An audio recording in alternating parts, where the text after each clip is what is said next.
Ladies and gentlemen, thank you so much for coming along to Ubuntu Cornwall 2017. This is an absolute huge honour to be here, and I'd like to start off by thanking my hostess with the mostess, Jane in the corner there.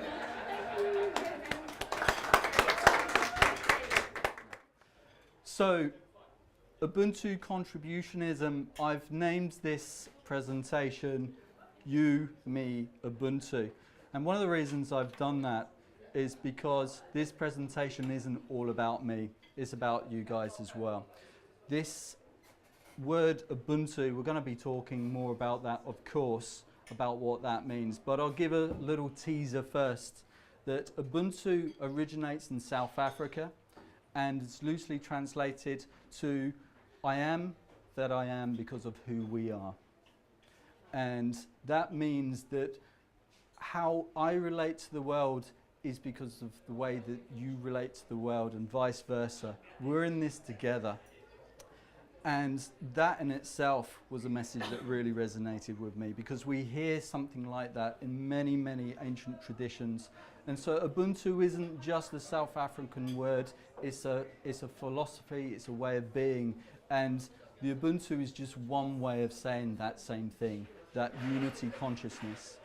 So it's about me, it's about you, and so is this presentation. So when I'm talking about something and there's just something that you're bursting to say and you want to contribute it, then do so, because this is your gathering as well as mine. And I really hope that as my heart has done by fully embracing Ubuntu, I hope it's something that you can embrace too, because that's really what this is all about. So that said, I'm also saying that it's your presentation, because if it stinks, it's your fault. And if it's a great presentation, then I definitely had something to do with that, okay? So it's about sharing the blame as well as the pleasure, and we're very good at that, aren't we? So we're going to start with a very famous beginning that the founder of Ubuntu Liberation Movement, Michael Tellinger, always begins. And I'm always fascinated by the fact that the answer is always the same. Let's see if you buck a trend. How many of you are happy with the way that the world is going right now? Show of hands. Are you happy with the way that the world is going?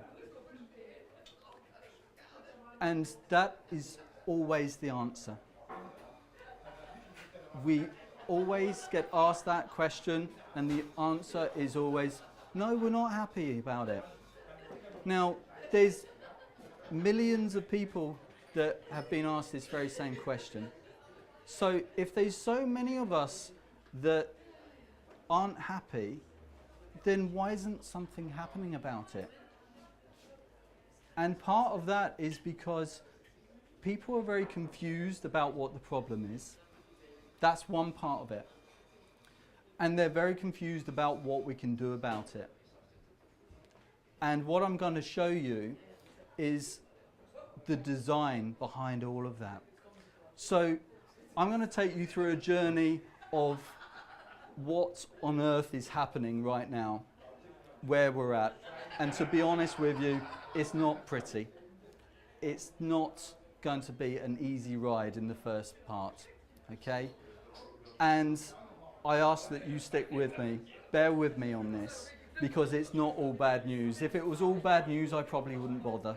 I wouldn't travel 6 hours to come and share something with you that was all bad news, because quite frankly, we've got an awful lot of that going on. And what I love about Ubuntu is it goes much further than everything else. It doesn't just talk about the problem, it talks about the solution. And to me, it feels true.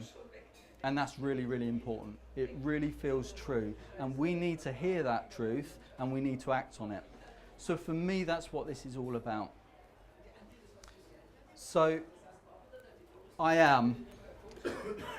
Actually, that's quite a big statement, I am. And I can't answer you who I am, in the same way that none of you can actually say who you are, because all we're going to do is give each other labels.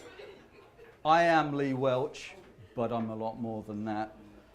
I am the UK National Coordinator for Ubuntu. Michael Tellinger had asked me to become the National Coordinator for the UK about 3-4 weeks ago, which has been a real roller coaster in that short space of time. But I actually only heard about Ubuntu around October last year, and my life is completely transformed. My background, ironically, is in the financial industry, which I've been in since the age of 18. And if you don't already know a bit about Ubuntu, then you might not realize how ironic that is. Now, having said that, I work with some beautiful people in the financial industry. They're good people, and they simply don't know what it is that they're ultimately doing. They're very good at knowing what they have to know. In fact, I help to write the processes to help them know what they're meant to be doing. But they don't step out of the box, and this is what we're doing here. We're going to step out the box and have a real idea of the big picture, so that we can get out the box and stay out of it, not get into another one. So for me, I love that a lot. So our global system is broken. I think your answer to my question earlier, are you happy with the way the world is going, says that exactly. It's broken. People are unhappy, and there are actually many, many reasons when we look at it as to why that is broken. I'm going to touch upon some of them, and this is material that Michael shares in his presentations, but I've also collected this from a material from Mark Passio that he's very passionate. He does upset people as well, I have to say, but he speaks an awful lot of sense, and I want to share some of these things, because ultimately each of these things that are mentioned here are about control. But the first people that we turn to in a crisis is the government. And we expect the government to look after us. We expect, and this goes to a primal thing, this is kind of like a daddy issue. Daddy's going to look after us. The alpha male of the territory is going to look after us. We can't deal with that. Actually, going back to worldview poisoning, we are victims. That's basically what worldview poisoning is telling us. It's not true. It's not true. It's a lie. Of course it's a lie. But that's what worldview poisoning is. Divide and conquer. Wow. Is this ever a biggie? You know, the amount of divide and conquer that I hear every day. They can do this in so many ways. Race, sexuality, gender. The list goes on. We could go on and on. Do you know what? In Roman times, this is what they used in order to actually beat the enemies. They would infiltrate, and they would be the whisperer in the ear and say, do you know what they're doing over there? Oh, they're ganging up. And they'd get all of these very powerful tribes to squabble amongst one another, and they would defeat each other. And the Romans could just sit back, and when they were weak, they'd just go gobble them all up. Do you know what? That is what we do each time we say, you're this, you're that, you're separate to me. That's the bottom line there. You know, and when we cotton on to that, when we wise up to that, do you think we're going to act the same way when we realise that we're being clowned? Because we are being clowned. Indoctrination. Look at this information, but don't look anywhere else. That's what indoctrination is. And the act of learning, the act of knowledge is really, really important. Knowledge applied. That's the message that I will never be embarrassed to repeat. Learn it, understand it, and apply it, but know whether or not it's true. And you can do that by following your heart, but also reading from a wide variety of sources. Don't take my word for anything I say, and don't take it from a single source. Read widely and take the responsibility for yourselves to actually see whether or not that's true and apply it. I think that's really, really important. Let's empower ourselves with that knowledge. Controlled opposition. Are you going to vote this party or that party? And the puppet master above is playing both sides. It's the illusion of choice. But is it a choice really? No. No. There is another choice, but they're not going to present it to you. And that's what I want to present here, is there is another choice. So this is a favourite. We cannot solve our problems with the same thinking we used when we created them. Now, if we are to keep on doing what we keep on doing, we're going to keep on getting what we keep on getting. And to believe otherwise, to believe that we can just carry on as we were and expect different results, can be defined as insane. Okay, we've got to be doing something different, but we've got to be clear on what that is. So, I've given you quite a few tools of enslavement, but let's face it, that's what these things are. These very things that I'm talking about are actually going to be the tools for our liberation. We're going to take these things, see what they should be, what they could be, and we're going to break it open and make it work for us. But we're going to do that, not someone else. We're going to do that.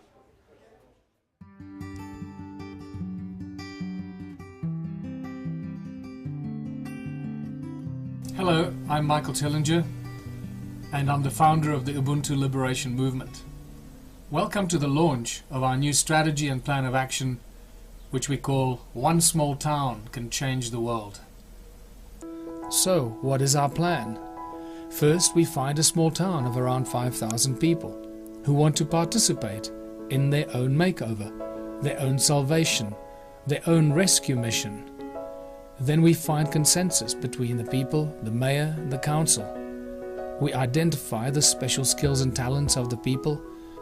We identify the industrial and environmental potential of the town. Then we develop a razor-sharp business plan for a variety of community projects to match these skills and individual potential. These projects are actually meticulously well-planned businesses, but there is one huge difference between these and other businesses. These belong to all the people of the town, together with the investors that made it possible. Everyone in our town who participates in the transformation will contribute 3 hours per week towards one of these new projects. This creates a powerful free labor force that no other corporation can compete with. Then comes a really critical part of our plan. We analyze how much our town needs to consume of everything we produce. And then we produce at least 3 times as much as we need. We can do this with ease because our cooperative labor force. Everything we produce is distributed freely to everyone who participates. And the other 2/3 are sold on the open market to our neighboring towns and cities, or even exported if need be. But herein lies the twist. We sell whatever we produce cheaper than any other supplier. How is this possible? Because of our free labor force and the ingredients that we supply ourselves. And so, in a strange twist of fate, money will become the tool that destroys capitalism. It becomes clear that contributionism devours capitalism wherever it may be. This will lead to a substantial income stream from all our projects very quickly. From food to technology, healthcare to music, tourism to engineering, and so much more that would not be possible in a capitalist model. Why? Because it would simply not be financially viable. Set your imagination free and imagine how much wealth our little town will create from just 50 new projects. But what do we do with all this money? We keep it simple, as we always should. 1/3 goes to the investors or the farmers or the factory owners that turn their businesses into a community project. 1/3 goes to upgrading and maintaining and constantly creating new projects based on the needs and skills of the people. And the last third is distributed equally to everyone who participates in the projects. This provides for an elegant and simple transition phase. No one has to leave their job because everyone has 3 hours a week. And very soon, the people of our town will be receiving more money from community projects than their jobs, while getting most of the things we need to live for free. As this abundance begins to grow and our town becomes wealthy beyond comprehension, new projects will start up every week, giving expression to the creative talents of our people. One by one, the people who work for the mines and other dangerous industries will leave their jobs because they earn more money and benefits from contributing only 3 hours per week. And without any resistance, opposition or conflict, the nasty corporations will close because nobody will work there anymore. And the existing system will simply shut down and fade from our memory as we create a new system and a new social structure. At this point we realize that we don't need money at all, and yet we have more money now than we've ever had before. Everyone will know that money does nothing and people do everything. And so, in a strange twist of fate, we use the tools that enslave us to free us from that slavery and build an unshakable foundation in which the tools of enslavement have no more effect. There has never been a simpler way to unite the people and create abundance and prosperity for everyone.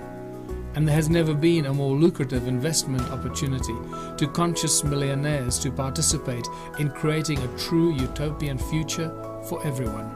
So, which will be the first small town to start the domino effect? Just one small town that'll change the world. Why not yours?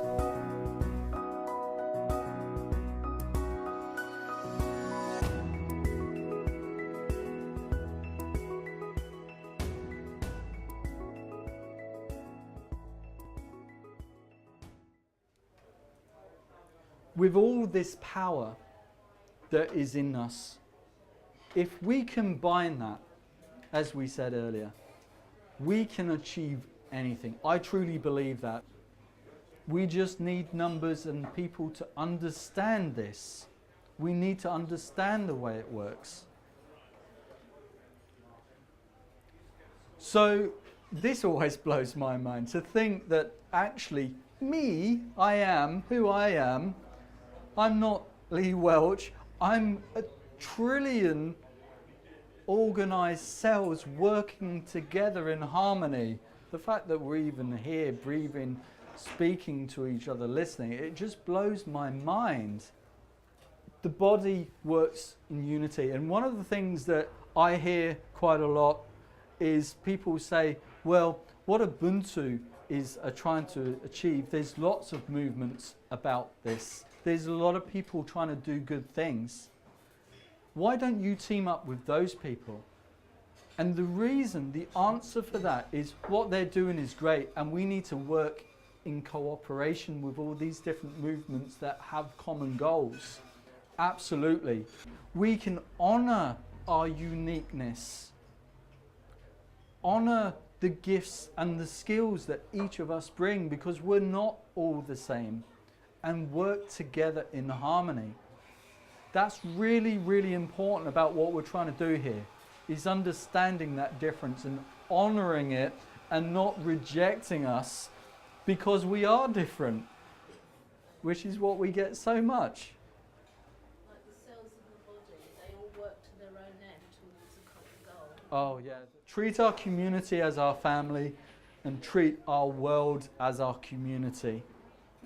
You know, I think that's beautiful. One of the things that I'm really enjoying right now is through the work of Ubuntu, not only am I getting to know the people locally a lot more, not only am I getting to know people across the country a lot more, I mean, the diversity just here in the country, this country, and the differences is amazing in just one country, but it's going further than that because Ubuntu is worldwide. The interesting thing, Michael Tallinger, founder, he says, you know what, we've got more countries registered and interested with Ubuntu than NATO have registered. This is resonating with people because it speaks the truth to them. We are the answer that we're waiting for. Abundance. We are not taught that we are in a world of abundance, okay? And an apple does not give us one apple tree. It gives us hundreds of apple trees. It gives us thousands of apples. Nature is abundant. We do have an abundance and we think in terms of scarcity. There is enough to go around. There is enough to be feeding the billions of people on this planet. The only reason we're not is because we are not putting the money where it's needed. When we start taking control of our own food, when we start taking control of our own water, our own energy, our own land, all of it, that's the key. We have to own it. We have to own it. We need to work for the benefit of everyone. One of the things about Ubuntu, if it's not good for everyone, it's not good at all. So what is contributionism? I've already mentioned some of this. So it's a world free of money. That's the end game. We're going to have to get there through money. The only way is through. So contributionism is synonymous with Ubuntu, and it's not like any other ism. It amazes me that any comparisons are drawn, really. It is not communism. Communism says that you will give everything to the state. Communism says that you will. Ubuntu invites your will. Okay? It belongs to you. It's not fascism, it's not socialism, it's not capitalism. It's about liberating ourselves. And because we're following nature and learning through nature, it's a self-correcting mechanism. Okay? It's organic. It's happening. I remember one of the pleasures speaking, when you hear Michael speak, he's like a kid in a toy shop or candy shop. He's so full of energy and enthusiasm, and I wondered what was it like to meet him on a one-to-one basis over Skype. And I know that some of you, at least I know that you've met Michael in person, haven't you, at the London, and you have as well, sir. And you know, to see that energy and enthusiasm. And the first conversation I had, he goes, you will not believe what's been happening. He goes, it's like we've reached that critical mass. It keeps coming in. It's all happening. He goes, I've been working at this. I mean, contributionism, Ubuntu, it's like manifested, as it will. It came to his attention in 2005. And it's been evolving, and it feels like things are really beginning to shift now. Something is happening. A Dr. Missouri Emoto, I think. God rest his soul, forgive me for my mispronunciation. So I don't know if you've seen any of his work, but it is amazing. He studied the structure of water and the effect that certain vibrations and things that you would speak to this water, the effect it had on the structure of water. Okay? It's difficult to fathom. You do have to see it. Take a note. Have a look at the website and his work, because it's absolutely phenomenal. And he had he had actually visited the Ubuntu Wellness Clinic, I believe, in South Africa. And he actually spoke the word Ubuntu into the water to see the effect which was captured using his methodology. And this is what it actually forms. So by speaking that word, this is the crystal that was formed from Ubuntu. Okay, so this speaks volumes about how it resonates with nature. This is what nature thinks. If you want intelligence, this is what it thinks. And this is a quote from him, and it's a beautiful quote. A beautiful circle appeared inside the crystal. I believe this circle is Ubuntu itself. It signifies that everything is in perfect harmony. Only when everything is in harmony and in accord, all the beings will attain true happiness. Okay, what is it that we're after? What do we really, really want? What do we really, really want? Is happiness, joy. So the mantra of Ubuntu contributionism, no money. Ultimately, that's the end game. No money, no trade. Because as soon as you start trade, as soon as you start barter, you're actually having real manipulation. My car is bigger than your car, so what are you going to give me? I've got more control. Whereas if your contribution is worth as much as my contribution, we're on a level playing field, which is as it should be. No hierarchy, okay? Because hierarchy is a control structure. This isn't about control, okay? And I've already mentioned nothing valued greater than another. Okay, so some frequently asked questions. Who is going to shovel the crap? So if we're living in a no money society, a moneyless society, if no one has to do these things because got freedom, who's going to shovel the crap? Well, everyone. Do you know what? If I see crap on my front yard, I'm not going to wait for someone else to clear it up. You know, we own everything. We are everything. We're going to do it. We are. Okay? I'm just going to sit on my arse and do nothing. Okay, do you know what? If they did that, they'd die. They'd die.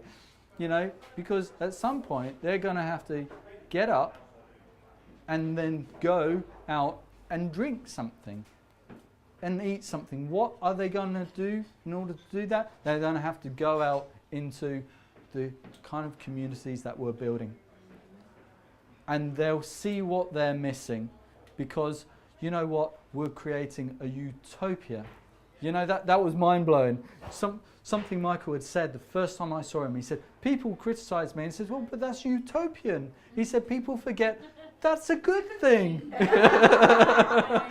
And I laughed, because how ridiculous is that? You know, they're criticizing because it's a good plan. You know, if you live in a society where everything is free and made available to everyone, then, you know, you can take what you need.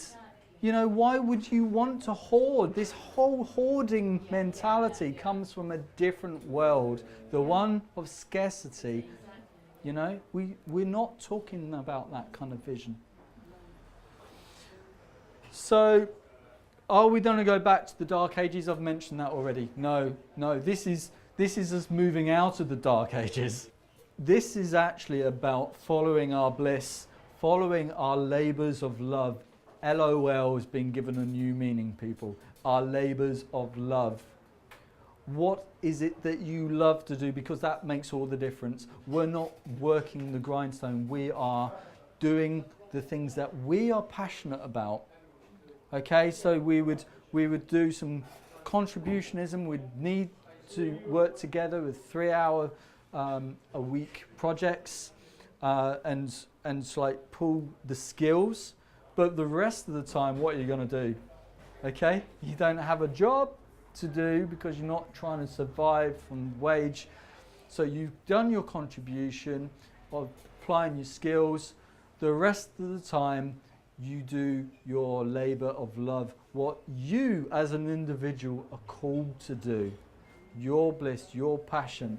We have a mayor in Canada who has accepted the challenge, and he is speaking to the local council, and it's been very warmly received. They're looking at the logistics. They're looking at providing their own energy. They're looking at generating their own water. This is, I believe, it's a town that